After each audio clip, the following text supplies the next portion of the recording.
Europe 1, 7h11.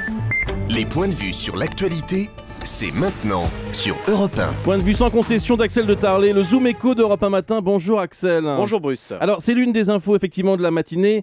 Le bonus-malus pour le gaz et l'électricité a été retoqué par le Conseil constitutionnel. C'était pourtant une disposition importante, une loi sur laquelle comptait beaucoup le gouvernement. L'idée, on la rappelle, c'était d'encourager les économies d'énergie. Le système, en fait, c'est ce que vous nous dites ce matin sur Europe 1, était trop compliqué. Oui, alors même si c'est vrai, l'idée sur le papier était très bonne. Donc le principe c'était plus vous consommez de gaz ou d'électricité, plus son prix sera cher. L'objectif c'était de pénaliser le gaspillage, ces pièges surchauffés ou des lumières qui restent allumées toute la nuit.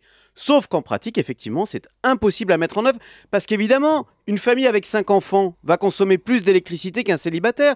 Une personne qui vit dans le nord va se chauffer davantage qu'une personne qui vit dans le sud. Et puis tout le monde ne se chauffe pas au gaz ou à l'électricité. Bref, il fallait mettre en place une formule, une méga formule tarifaire en fonction, on le voit, du nombre en fonction de la taille du foyer, de la taille de la maison, du lieu de résidence ou encore du mode de chauffage. C'est pour ça d'ailleurs que le Conseil constitutionnel a retoqué la mesure. Alors même pas. La mesure en fait a été retoquée parce qu'en plus, autre problème qui vient se greffer, évidemment, cette formule ne pouvait pas s'appliquer dans les appartements collectifs où le système de chauffage est commun et le même dans tous les appartements. Et puis il y avait un autre problème, la mesure ne s'appliquait pas également dans les entreprises. Et c'est là où c'est extraordinaire, au lieu de renoncer, d'abandonner cette idée, le député qui est à l'origine de la loi dit « Eh bien très bien, il n'y a qu'à étendre ma loi aux entreprises. » Et ça pourrait aboutir ? Eh bien écoutez, il faut souhaiter que non. On croule déjà sous les normes. C'est nous, les ménages, les entreprises. On croule sous les formules illisibles. Et puis alors, continuons après le gaz. On va faire la même chose pour l'essence. On va payer le prix différemment selon que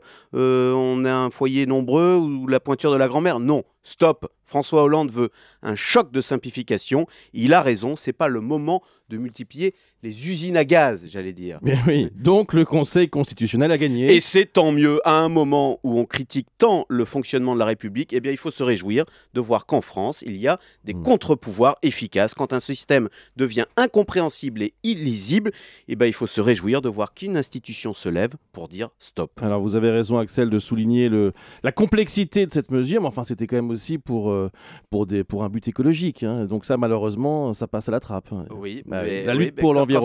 Quand ça devient incompréhensible et qu'à la fin de plus personne ne sait combien il paye le gaz, ça n'est plus efficace. Le chiffre du jour, moins 14%. Les ventes d'ordinateurs ont chuté de 14% en France au premier trimestre. Il faut dire que les moins de 15 ans, par exemple, vont sur Internet depuis leur mobile majoritairement, plutôt que depuis leur ordinateur. Merci Axel.